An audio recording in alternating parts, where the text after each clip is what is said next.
Already রান্না বান্না সব কমপ্লিট হয়ে গেছে। তারপর কী কী রান্না করেছি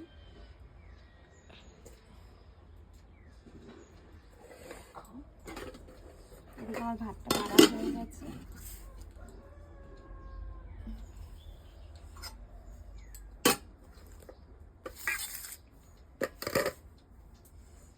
এদিকে দেখো পুঁই শাক, তারপরে সিম আছে, আলু দিয়ে একটা চিংড়ি মাছ দিয়ে চচ্চড়ি করেছি।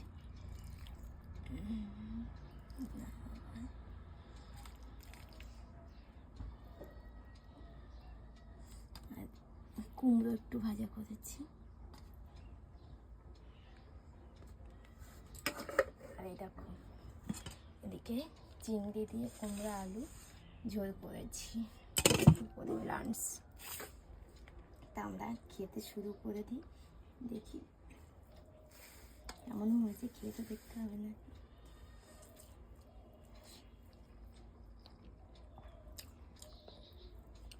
খুব সুন্দর হয়েছে খেতে। বাবু খেয়ে বলতো কেমন হয়েছে।